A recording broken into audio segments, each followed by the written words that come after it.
Hello mga day! Ako po pala si Rona, may pangarap po sa buhay. For today's video nga po, ay lumabas nga po kami kasi po ay may kinuha po kami. Kinuha nga po namin yung pinatahi po ni Mama. Kuha nga po ni Mama yung pinatahi. Ayan nga po, ay pauwi na po kami. Ayan nga po yung pamangkin ko, kasama po yung nanay niya. Diyan nga po, ay tamang lakad na lang nga po kami. Diyan na lang nga rin po yung bahay namin, ay malapit lang nga rin ho.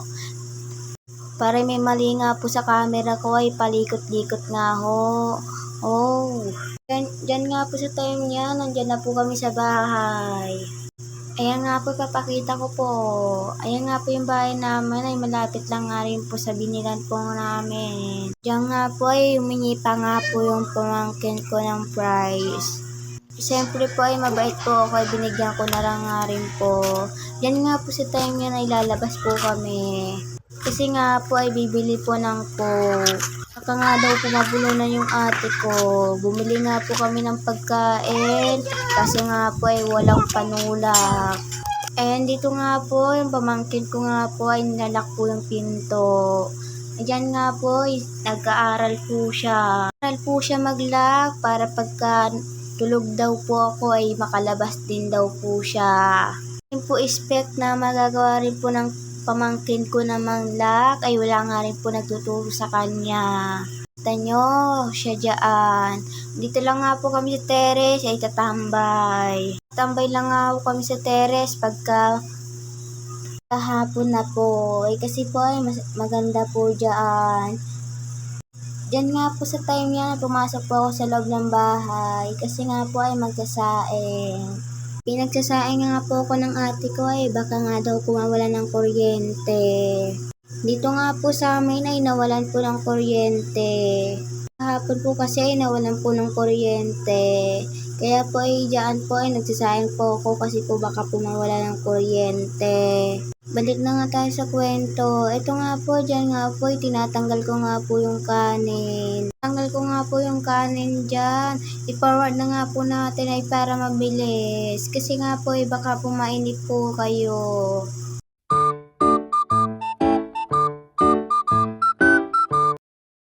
Balik na nga po tayo sa kwento.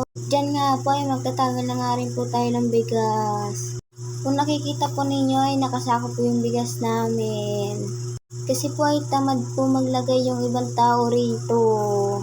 At saka nga rin po ay konti na nga rin po yung bigas ba't nilalagay pa sa lalaganan. Isang gatang lang nga rin po isasaing ko kasi konti lang naman po kami kumain.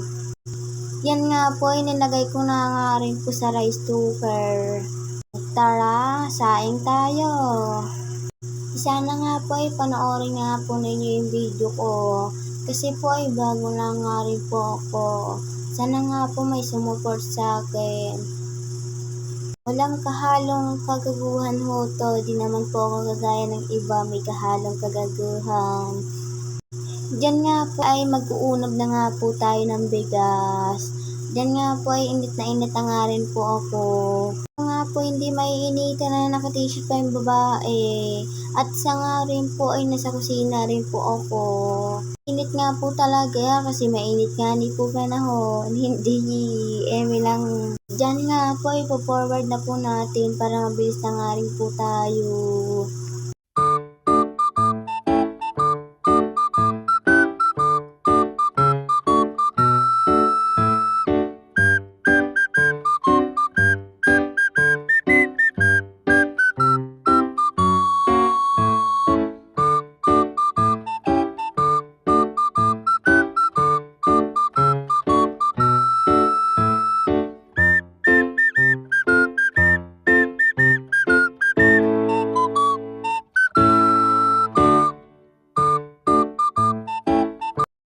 Balik na nga po tayo sa kwento.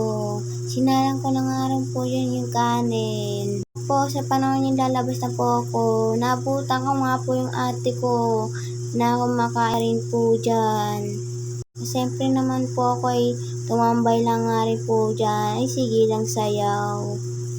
Diyan nga po sa time niyan ay kumuha nga rin po ako ng bangko. At tinali ko na rin po yung buhok ko. Diyan nga po ay kinuha ko po yung pagkain ng ate ko. Alam po ba ninyo ay may ginawa po ako dyan ng kagaguhan. Panoorin na lang po ninyo. Yan nga po ay tamang tingin na nga rin po ako sa labas. Kunyari lang ho yan. Tapos sa time yan ay may ginawa po ako. Tingnan ko ninyo. Hinilaan ko lang po naman ginawa yun kasi ay gumaganti nga lang rin po ako sa kanya. Kung alam lang po na yung ginagawa niya sa akin, di ko po kasi nabibidyohan eh. Marami na po ginawa sa akin yan. Halos po pag humihingi po ako dyan, may ginagawa po siyang kagaguhan.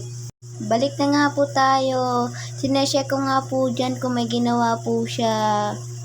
Sabi naman po niya ay wala, kaya kinain ko na nga rin po. Kain po tayo. Diyan nga po yung pamangkin ko po ay nanonood po siya dyan. Diyan nga po ay nagsiselfone nga lang po ako dyan. Nakita ko nga po yung pamangkin ko po ay nangangamot, nangangati ko yata yung ulo. Diyan nga po ay konti lang nga rin yung video natin. Kaya hanggat dito na lang nga rin po yung video natin. Mayroon po kayo ipapagawa ay comment na lang nga rin ho kayo. Bye-bye po!